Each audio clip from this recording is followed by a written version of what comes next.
Bismillahirrahmanirrahim. Assalamu alaikum to all our viewers. This is our educational channel Learning Biology Online, and our today's topic of discussion is scientific method. So these are the different points that we will cover in today's lecture. That includes the steps that are involved in scientific method. Then we will highlight a very important aspect of one of the steps of this method, that is hypothesis, how we can design a hypothesis, and then finally we will come to the fact that why is this a necessity that we should know or we should understand a scientific method as a biologist. So by going through different steps of the scientific methods, we will try to discuss why each step is a necessity, either it's a hypothesis or any other sub topic that is included under this scientific method. So by the end of this lecture, you should be having a very good idea that why there is a need of this method, what actually this method is, and what are the different steps that are included under this subject. So scientific method is a process that basically involves solving a biological problem, and that is solved through various steps, जिसमें कि हम through an experimental evidence जो है उसके through किसी भी phenomena को prove कर रहे होते हैं या किसी भी बायोलॉजिकल प्रॉब्लम का सलूशन दे रहे होते हैं. So here comes the first step of the scientific method that involves the collection of data on the basis of observation, जिसमें हमारे पास हमारी 5 senses आ जाती हैं that involve vision, hearing, smell, taste and touch. So we use these senses to observe and collect data. Then coming to hypothesis, that involves organizing the data that we have collected through our observation. Now when we come to designing a particular hypothesis, so these are the two reasonings that are used to design a particular hypothesis, that involve deductive and inductive reasoning. अब deductive reasoning में क्या होता है कि एक general principle के through हम एक स्पेसिफिक ऑब्जर्वेशन या कंक्लूजन को ड्रॉ कर रहे होते हैं, जिसको कि हम इंक्लूड करते हैं अंडर डिडक्टिव रीजनिंग. इसकी मिसाल हम इससे ले सकते हैं कि जैसे कि बर्ड जो है that is a generalized term and all the birds they have wings. So ये एक जनरल प्रिंसिपल है. सो अगर हम किसी स्पेसिफिक स्पीशी को लेंगे और ऑब्जर्व करेंगे, जैसे कि स्पैरोज हैं, they also have wings, so this is a specific inference or conclusion that we have drawn from a general principle. ठीक है, इसी तरह से हम एग्जांपल ले सकते हैं ग्रीन प्लांट्स की.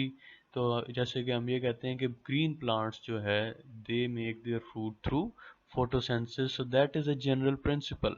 तो अगर हमने इस चीज़ को किसी के ऊपर स्पेसिफाई करना है, तो हम इस तरह से हम स्पेसिफिक इन्फ्रेंस ड्रॉ कर सकते हैं कि अगर किसी भी ग्रीन प्लांट को हम डार्कनेस में प्लेस कर देंगे तो उसमें प्रोसेस ऑफ फोटोसिंथेसिस जो है वो अकर नहीं कर रहा होगा. तो इससे हम कहते हैं कि एक जनरल प्रिंसिपल था, उसको साबित करने के लिए हमने एक एक्सपेरिमेंट परफॉर्म किया कि एक ग्रीन प्लांट को हमने डार्कनेस में प्लेस कर दिया, जिसकी वजह से उसमें फोटोसिंथेसिस नहीं हुआ. तो एक जनरल प्रिंसिपल जो है वो एक स्पेसिफिक एक्सपेरिमेंट के थ्रू हमने साबित कर दिया कि all green plants they require photosynthesis for their synthesis of energy.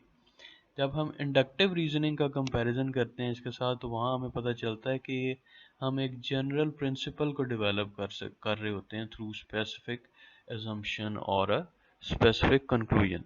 तो इसमें हम अपनी डिडक्टिव रीजनिंग की एक एग्जांपल को ही यूज़ कर सकते हैं. जो बर्ड्स वाली हमने एग्जांपल यूज़ की थी कि if sparrows they have wings and they are birds by their species, it means that all birds they are going to have wings. जैसे कि क्रो हैं, पैरट्स हैं या ईगल्स हैं, these are also birds, so they also have wings. जैसे कि sparrow एक bird की स्पीशीज से बिलोंग कर बर्ड्स की स्पीशीज में इंक्लूड होता है. इस तरह से हम जनरली कह सकते हैं कि बाकी भी जितने बर्ड्स हैं they also have wings that they use to fly. Then coming to other ways of formulating a hypothesis, तो कोई भी जब भी किसी चीज़ से रिलेटेड हमें क्यूरोसिटी होती है, क्वेश्चन डेवलप होता है कि why this thing is occurring, तो उसके थ्रू भी हम एक किसी फिनोमेना को ऑब्जर्व करके उससे रिलेटेड हाइपोथेसिस जो है उसको फॉर्मुलेट कर सकते हैं। रिलीजियस आइडिया के through we can formulate a hypothesis. कोई भी दो चीज़ों को अगर हम कंपेयर कर रहे हैं तो उसके दरमियान भी हम कंपैरिजन के थ्रू भी हाइपोथेसिस को डिज़ाइन कर सकते हैं। ठीक है, थ्रू एक्सीडेंटल डिस्कवरी, यानी कि हमने एक एक्सपेरिमेंट कर रहे थे एक स्पेसिफिक फिनोमेना को साबित करने के लिए, लेकिन उसमें कुछ ऐसी चीज़ें हमसे हो गई एक्सीडेंटली जिसके कंक्लूजन में हमारे सामने कोई नया फिनोमेना आ गया, तो इसको हम कहते हैं एक्सीडेंटल डिस्कवरी। एस्थेटिक्स में क्या आ जाता है कि थ्रू ऑब्जर्वेशन जो भी आप चीज हाइपोथेसिस को डेवलप करोगे, that comes under aesthetics. Then experiment that involves कि जो भी हमने हाइपोथेसिस ड्रॉ किया है, किसी भी चीज़ ड्रॉ किया है through observation and collection of data, उसको थ्रू एक्सपेरिमेंटल एविडेंस हम साबित करने की कोशिश करते हैं। अब या वो इस एक्सपेरिमेंट के बाद चीज़ जो है प्रूव हो जाएगी पॉजिटिवली या फिर फॉल्सिफाई हो जाएगी कि ऐसा फिनोमेना एग्जिस्ट नहीं करता। सो एक्सपेरिमेंट जो है वो इसलिए इम्पोर्टेंट होता है कि हम थ्रू एविडेंस किसी भी चीज़ को सही या गलत साबित कर रहे हैं।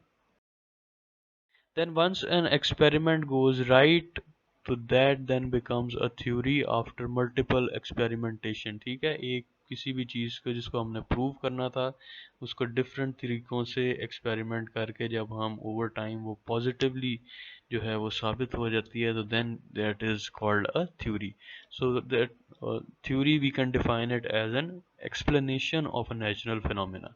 अब ये जो नेचुरल फिनोमेना की एक्सप्लेनेशन हमारे पास आई है वो किस तरह से आई है? Through repeated experimentation.